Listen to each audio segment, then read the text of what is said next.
7 straight wins. Then, 73 minutes changed everything. Eala walked into Toronto carrying the hottest run of her career. Just days earlier, she had lifted her first WTA trophy in Washington. She had gone through Zheng Qinwen, Leylah Fernandez, Alina Svitolina, Naomi Osaka, and Jessica Pegula. Different players, different styles, different problems. Eala kept finding answers. Then Belinda Bencic stopped her. 6-4, 6-0. Not 3 sets, not another long battle, not another late-night thriller.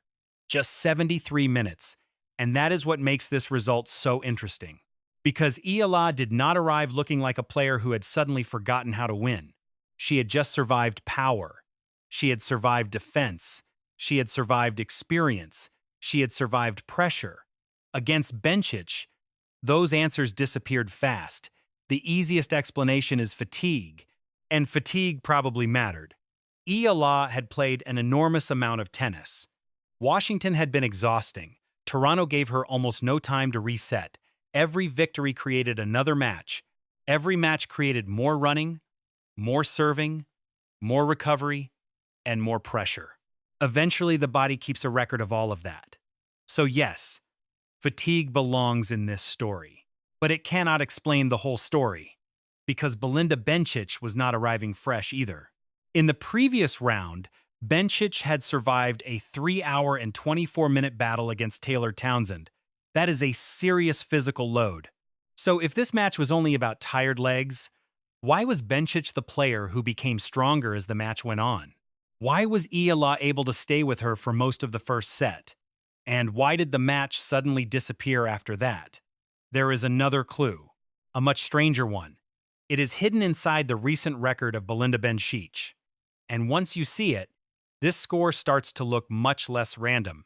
The clue is not ranking. It is not age. It is not experience. It is not the number of titles Bencic has won. It connects directly to one of the most basic things about the way Eala plays tennis. Eala is left-handed. That matters. Most players spend most of their careers facing right-handed opponents. The serve comes from familiar directions. The forehand cross-court arrives on familiar angles. The recovery patterns become almost automatic. A left-handed player changes that picture. The serve bends differently. The forehand attacks from another angle.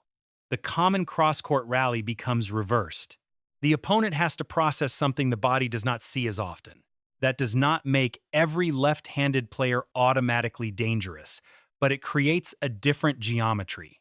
And Eala has learned how to use that difference. Her left-handed forehand can pull opponents into uncomfortable positions. Her serve can create unfamiliar openings. Her early ball striking can turn those openings into pressure. During Washington, that combination kept working. Zheng Qinwen brought power. Leylah Fernandez brought speed and left-handed patterns of her own. Alina Svitolina brought defense and experience. Naomi Osaka brought first-strike aggression. Jessica Pegula brought clean baseline tennis and elite consistency. Eala kept solving the problem in front of her. Then came Bencic. And Bencic brought something different. Timing. That might be the most important word in this entire matchup. Bencic does not need to overpower you. She does not need every ball to become a spectacular winner.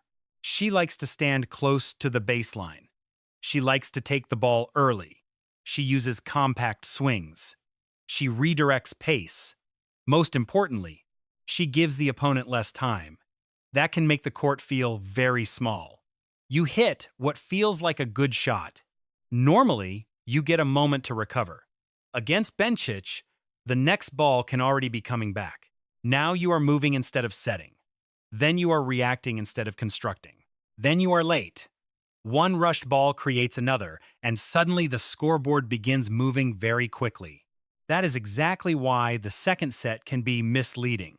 6-0 looks like total destruction. It makes you imagine that Bencic dominated from the first point. But that is not what happened.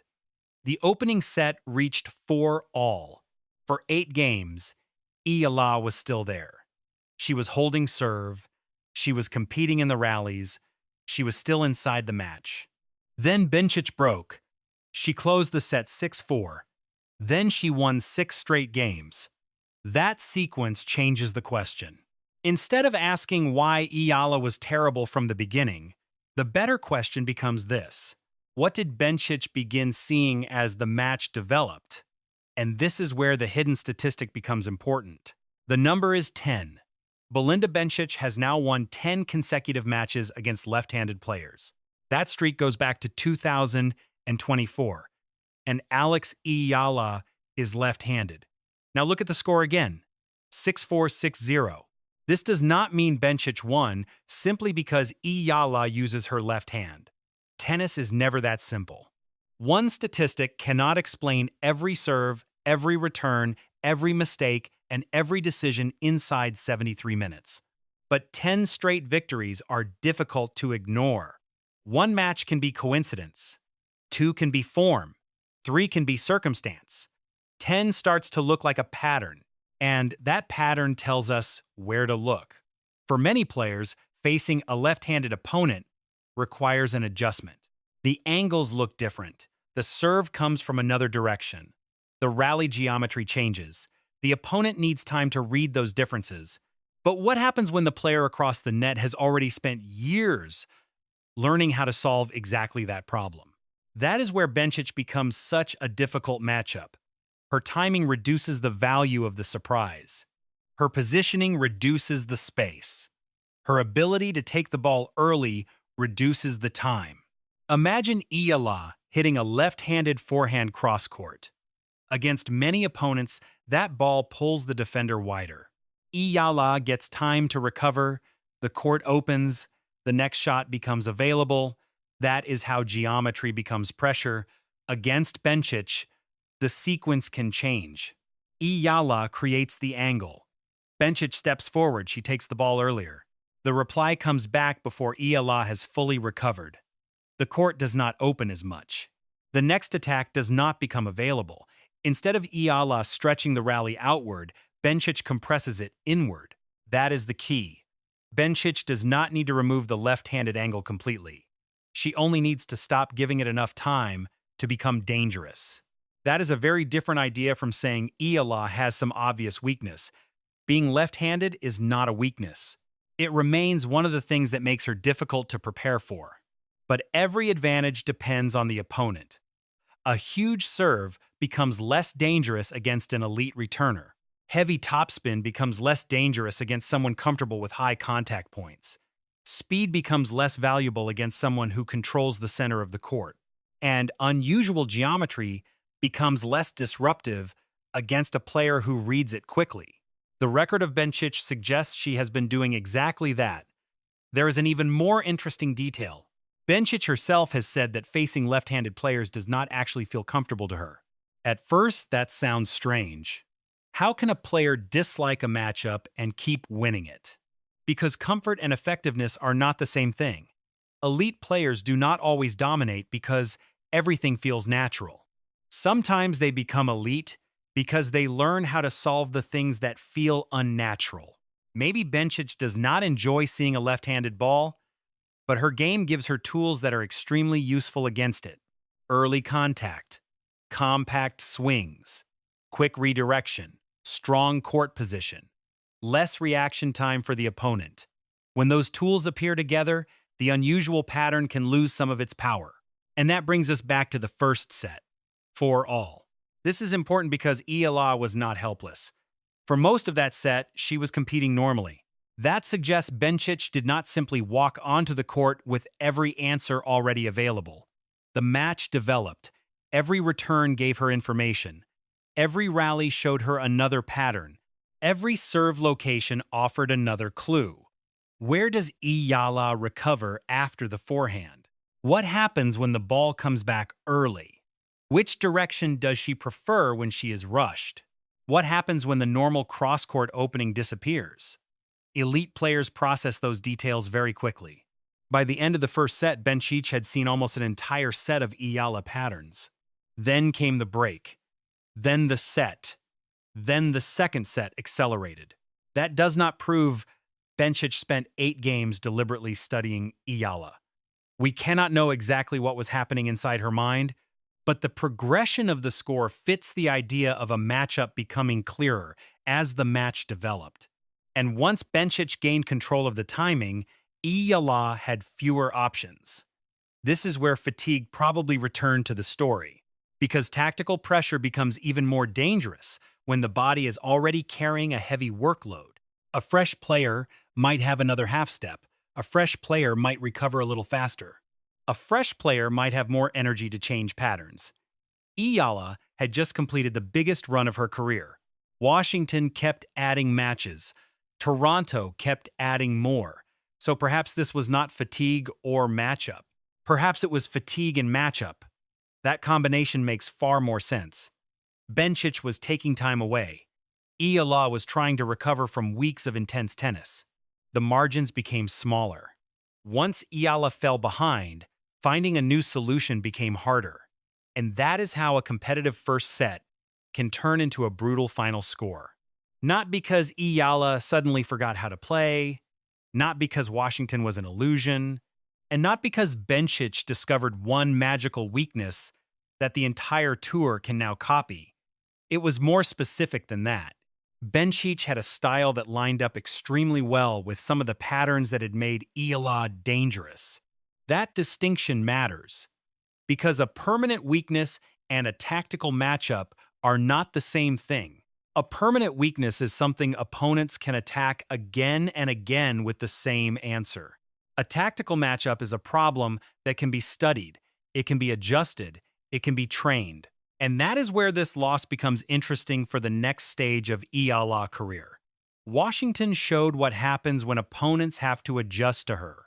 Toronto showed what happens when Eala becomes the player who has to adjust. That is a sign of where she is now. She is no longer simply the young player trying to prove she belongs. She has won a WTA title. She has beaten elite opponents. She has reached a career-high ranking of number 20. Players will study her differently now. Coaches will watch the serve patterns. They will watch where she wants the forehand. They will watch how she recovers after opening the court. They will look at what happens when she is rushed. They will search for the first option she wants. That is what happens when you stop being a surprise. The tour starts preparing for you. And the next question is whether you can add another layer before they take away the first one. That is the real challenge now. What can Eala change when an opponent takes the ball early? Maybe she uses more height. Maybe she changes depth more often. Maybe she varies the serve locations. Maybe she uses the middle of the court more before searching for the angle. Maybe she changes tempo. Maybe she forces the opponent away from the baseline before opening the court. None of those ideas guarantee anything, but they show why this result should be treated as information, not as a verdict. Every player who climbs toward the top reaches this stage. First, you surprise people. Then they study you. Then they prepare specifically for you. Then you have to evolve. Washington may have been the moment the tennis world started paying much closer attention to Alex Eala.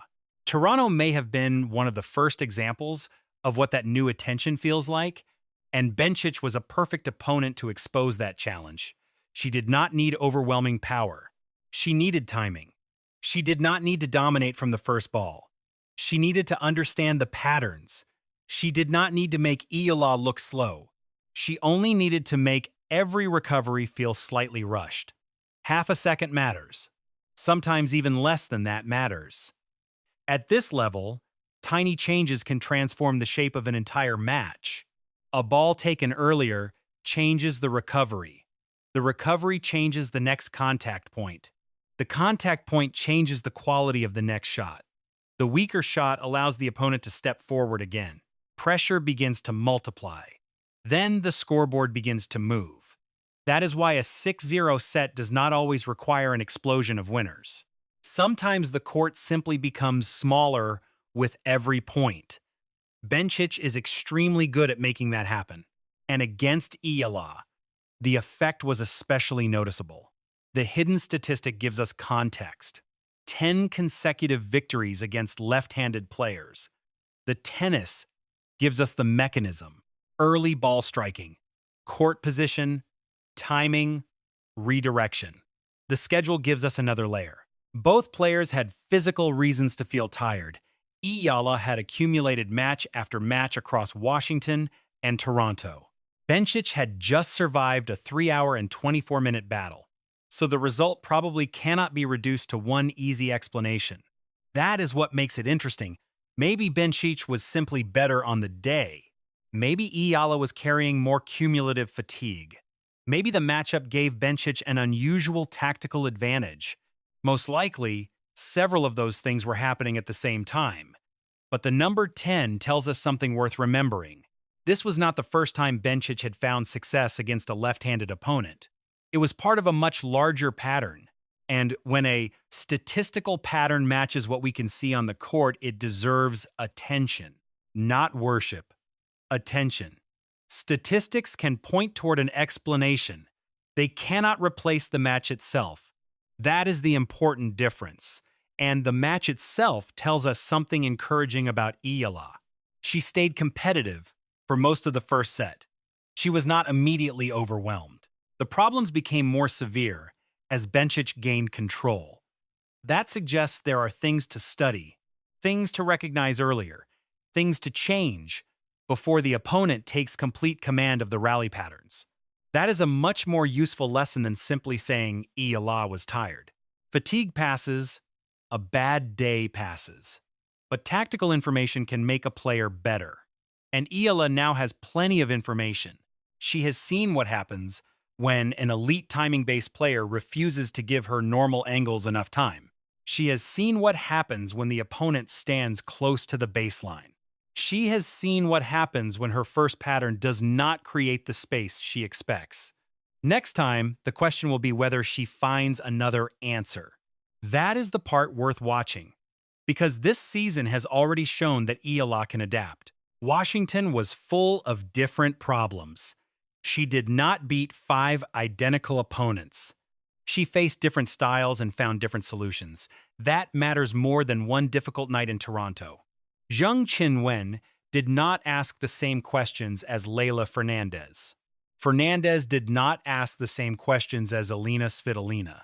Svitolina did not ask the same questions as Naomi Osaka. Osaka did not ask the same questions as Jessica Pegula. Eala survived all of them. Bencic finally asked a question Eala could not answer quickly enough. That is not the end of the story. That is the next assignment.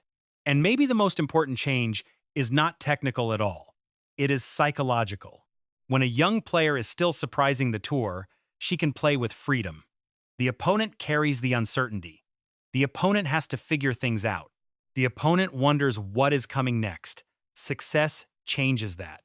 Now there is video. There is data. There are scouting reports. There are patterns. There are coaches watching every important point. There are opponents looking for ways to make her uncomfortable. That means Eala will need to become comfortable with something new, being studied, being expected, being prepared for. That is a completely different stage of a career. And reaching that stage is actually evidence of progress. Nobody builds a detailed tactical plan for a player they do not respect. Nobody studies patterns that do not matter. Nobody searches for weaknesses in a game that does not threaten them. Washington changed the conversation. Toronto showed the consequence. Eala is becoming important enough that opponents need answers. Bencic had one. Maybe she has had that answer for years. 10 straight wins against left-handed players suggest there is something real in the way her game handles that geometry. But Eala now gets something valuable in return. Information. She knows what this type of opponent can do to her. She knows how quickly a match can disappear when she loses control of time. She knows that creating an angle is not enough if the opponent can take the ball before the angle develops. And she knows that the first solution might not always be enough. That is the level she is entering. At the top of the tour, everybody has weapons. The difference is what happens when the first weapon stops working. Can you change direction? Can you change height? Can you change rhythm? Can you slow the rally down? Can you speed it up? Can you create a different problem before the opponent solves the first one? Those questions will determine how high Eala can climb. Not 1, 6, 6-4, 6-0 loss. Not one bad afternoon. Not one difficult matchup. The response is what matters. And that is why this result should not erase what happened in Washington. 7 straight victories do not disappear because of 73 minutes. A first WTA title does not become less meaningful because the next tournament ends badly. Wins against elite opponents do not suddenly become accidents. The player who created that run is still there. But the challenge is changing. The tour now has more information about her. And Eala now has more information about herself. That exchange is part of becoming an elite player. You learn what works. Opponents learn what works against you. Then you respond. That cycle never stops. And maybe that is the most important way to understand what happened against Bencic. The score looked brutal. 6-4, 6-0. The match lasted only 73 minutes. But underneath that score was a much more specific story.